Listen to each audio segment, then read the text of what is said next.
Hey, Father Tony, good to see you again. Good to see you too, Al. So we're going to talk about St. Anthony of Padua today. Do you have any kind of connection to him? I'm not sure. He's my patron Yeah. and the patron of our parish family here at St. Anthony on the Lake. Did you know how we got the name of St. Anthony on the Lake? Oh, no, I don't.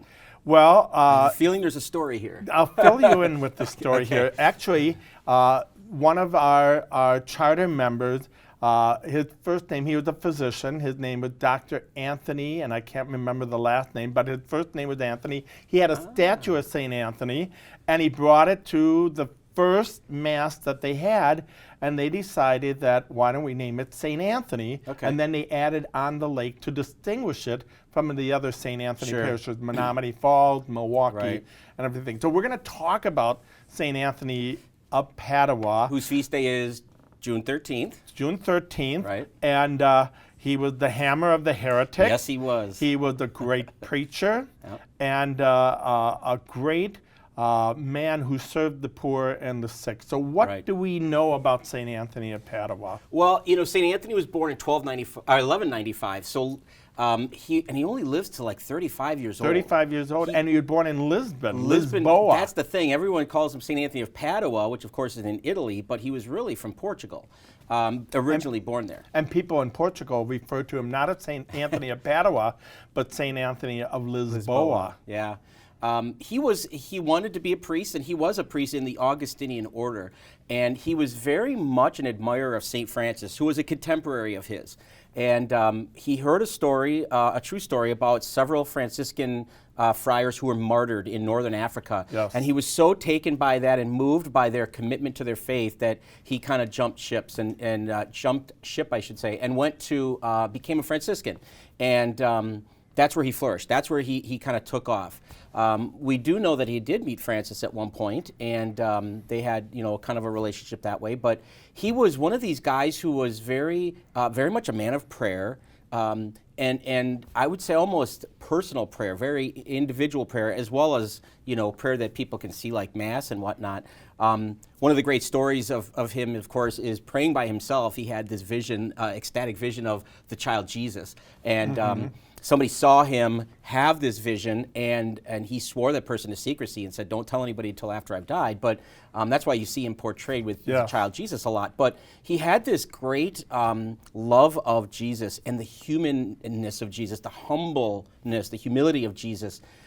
Just like Francis did. Francis gives us the tradition of the creche, the nativity scene that we put out. He started that in 1223, and Anthony, just like him, had that strong devotion to the humble Jesus. But as you said, he's going to be the hammer of the heretics. He's a great preacher, and heresy was rampant. False teachings were around, and he was somebody who could really effectively preach against them. And there are all kinds of great stories about that. And they involve animals. Again, just like Francis of Assisi. You probably know the fish and the mule. And the mule. In one case with the fish, he went to a town, and the king or the ruler said, "You're not to talk to Anthony because he's going to try to convince you." And so he went to the nobody was listening to him, so he decided to go to talk to the fish. And they, the story is that they lined up and they listened and they stuck their heads out of the water. They were going to school. Oh my gosh, that was very good. The only problem I have with that joke is that I didn't think of it, but they were in rapt attention, much like your parishioners when you give a homily at Mass. Of course. So these fish listened to him, and of course people came out and said, "What's going on?" But the other one I like too involves a mule. This heretic who said, "I don't believe in the real presence of the Eucharist. That's what you're preaching about. Any more than my mule here would take it. And he made a bet, a wager. Said, "I bet you could talk about this. If you could get this mule of mine to bow to choose the Eucharist or bow to the Eucharist down in front, as opposed to the other food that he had, his hay or whatever." Right. And so they made a meeting 3 days later. They set up this arrangement 3 days later, and the guy purposely starved his mule so it would be absolutely. Oh, I didn't hear that part. He purposely starved him so that, and then when he put the food down, and of course Anthony holds the Blessed Sacrament. The story is that the mule bowed down in front of the Blessed Sacrament. So, but just unbelievably skillful skillful preacher, and somebody who really wanted to bring Christ to others, and he was able to do that through his preaching, very effective preaching, by relying on the grace of God for the gift of preaching. And part of that gift of preaching came out of his time in isolation. Yeah. Because, he went to Morocco, and Right. then he came back to Tuscany, was very sickly, and they isolated him, just like we've been quarantined Yeah, in many yeah. ways. And during that period, he really devoted his life to studying the Scripture and praying. So you have those two things, Scripture and prayer life, and an intimacy with Christ. Right. He had the foundation for a very effective preaching. So, Father Tony, what can you tell us about the characteristics, the personality of St. Anthony? Well, my sense with Anthony is that he was a risk taker. He was 15 years old when he decided to work with the Augustinian community. So Right. just to take that risk, he came from money. So did Francis. It's just interesting, the I know, parallels, isn't it very similar? Yeah. And he came from money and again rejected that, studied with the Augustinian, was ordained, and so he took a risk leaving that part of his life behind and transitioning from a layperson into ordained ministry. And then again, he took a risk, moved by the sight of the 5 martyrs, the Franciscan priests, Right. that he saw, and he saw a desire to do that. And again, that order was only about 11 years old Right. at that time. Yeah, correct. It was really brand, and he was a contemporary of his. And so he left that behind Right. and took a risk to join the Franciscan community. And I just have to say this, Yeah, the go ahead. Franciscans were nuts. They were considered nuts by the day and age. Because they were radical. Correct. They weren't like the Benedictines who were in a had a monastery. They were well entrenched for centuries. But this was, like you said, they were like hippies, 13th century hippies. Yes, yes. And so to join that was a big risk. It was. And then he took a risk, in becoming the hammer of the heretics. He was always confronting the heresies at that time. Not me. I'm not going to sit there and say, Right. You're out of line here, and we have to bring you into right order here. So to be the hammer of the heretic, to be willing to confront in the name of Jesus the heresies, that took great risk. And then he took a great risk in coming out of the kitchen Yeah. to preach. Love this story. That image on the eastern wall of our church shows an image of stained glass of St. Anthony. And he's got the towel around his waist because the story goes that the Dominicans were in town.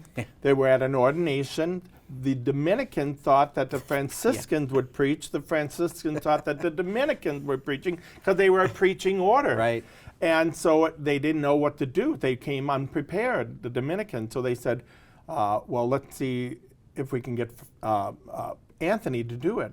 So he came out of the kitchen, the towel representing that, and he preached up a storm naturally because his voice was a very strong voice. He was eloquent, and he spoke from his heart because of those years in isolation with the scriptures and prayer. So he spoke with authority and vision. So he took a risk to come out of the kitchen. Yeah. So he was a risk taker, and I think that's the best way to describe his personality.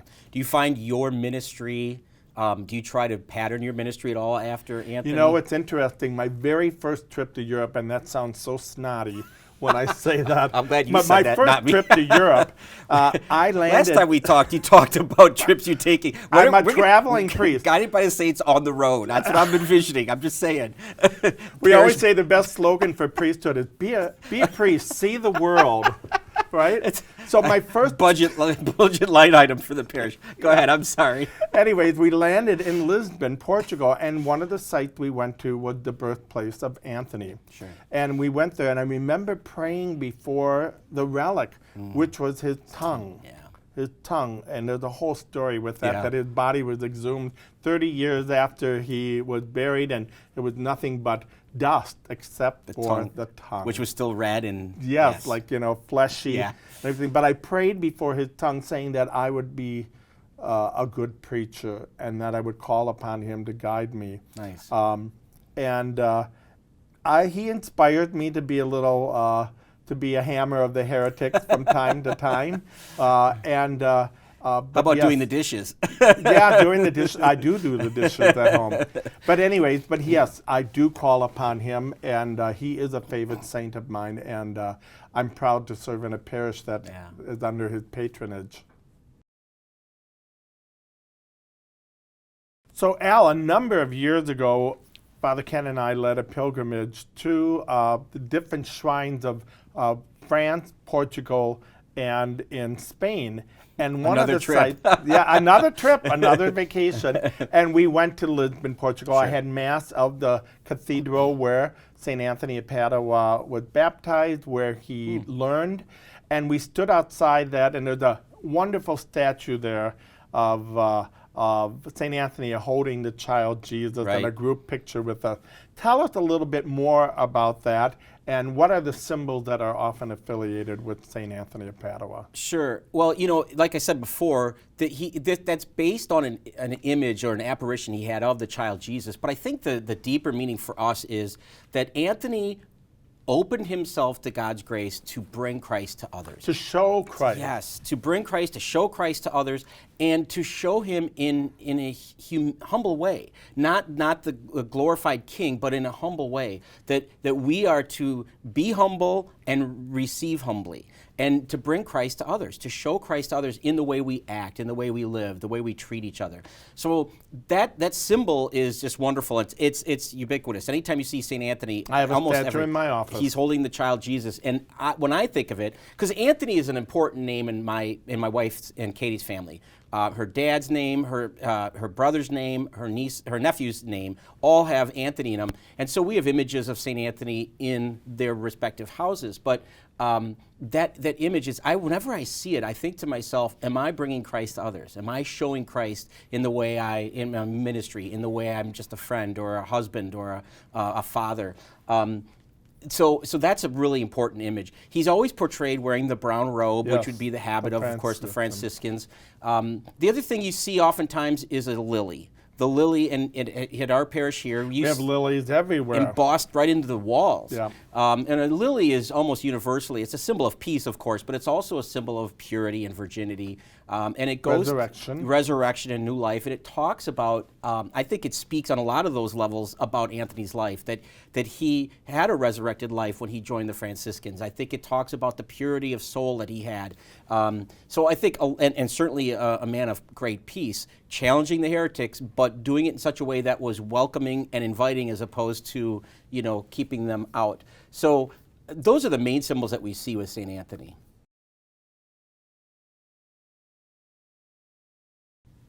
So, Father Tony, how can we be guided by St. Anthony today?